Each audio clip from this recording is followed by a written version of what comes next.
आज हम बीए द्वितीय वर्ष के विद्यार्थियों के लिए जनसंख्या एवं मानव संसाधन का अध्ययन करेंगे। जनसंख्या का आशय किसी भूक्षेत्र में रहने वाले मनुष्यों की संख्या से है। पृथ्वी के विभिन्न भागों में जनसंख्या के वितरण में अत्यधिक विषमताएं पाई जाती हैं। जो स्थलखंड मानव निवास के लिए उपयुक्त है वहाँ जनसंख्या अत्यधिक पाई जाती है। इसके विपरीत पृथ्वी के अनेक बड़े भूखंड जो मानव निवास के लिए अनुपयुक्त है वहाँ पूर्णतया या आंशिक रूप से निर्जन जनसंख्या के क्षेत्र पाए जाते हैं। अनुमान लगाया जाता है कि विश्व की कुल जनसंख्या का 90% संपूर्ण भूक्षेत्र के मात्र 10% क्षेत्र पर संकेंद्रित है। इसके विपरीत इसके 90% भूभाग पर विश्व की मात्र 10% जनसंख्या ही निवास करती है। इस प्रकार विश्व की लगभग आधी जनसंख्या विश्व के समस्त स्थलीय भाग के केवल मात्र 5% क्षेत्र पर ही निवास करती है।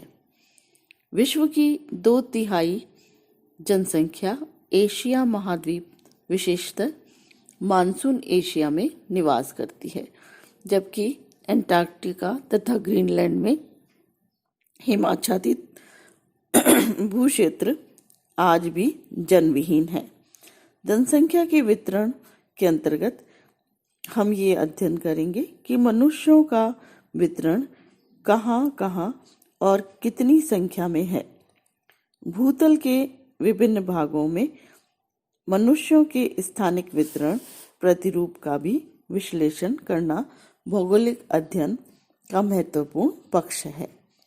फ्रेंच और ट्रिवार्था ने 1957 में कहा था, इन्वर्टेड कॉमा में लिखिए, जनसंख्या ही वह संदर्भ बिंदु है जिसके कारण भूगोलविद्या अन्य पर्यावरणीय तंत्रों का अध्ययन करता है, जिसका महत्व तथा अर्थ मनुष्य के संदर्भ में निहित है।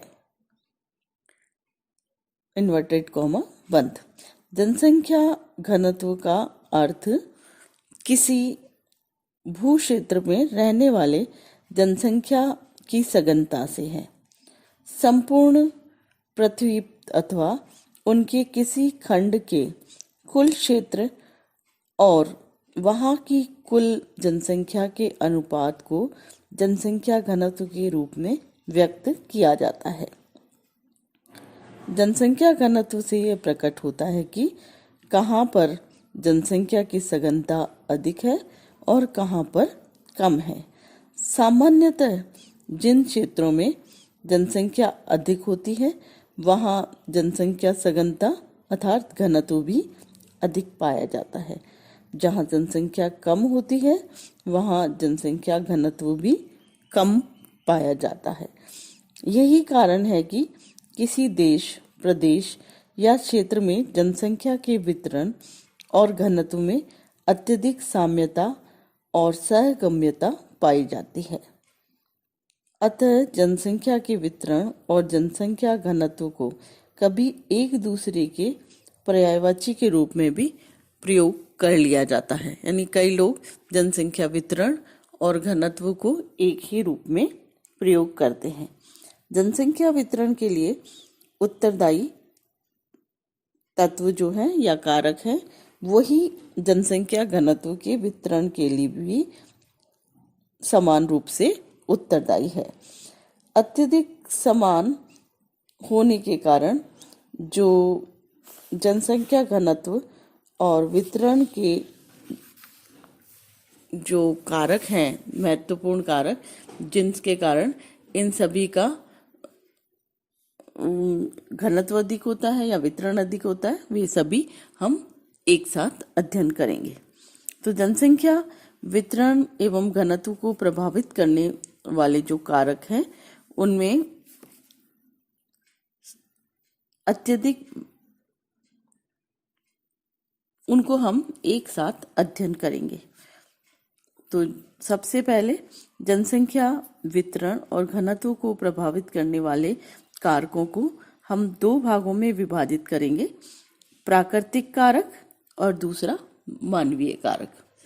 प्राकृतिक कारकों में हम जो विस्तार से अगले लेक्चर में अध्ययन करेंगे वो है स्थलाकृति या भूविन्यास, दूसरा जलवायु, तीसरा मिट्टी, चौथा खनिज पदार्थ, पांचवा जलाशय और छठा स्थिति एवं अभिगम्यता आदि। और जो दूसरा कारक है मानवीय कारक, उसमें आर्थिक कारक, दूसरा सामाजिक एवं सांस्कृतिक कारक, तीसरा राजनीतिक कारक और चौथा जनांत्रिकी कारक। ये सभी हम अपने अगले अध्याय में विस्तृत अध्ययन करेंगे। नमस्कार।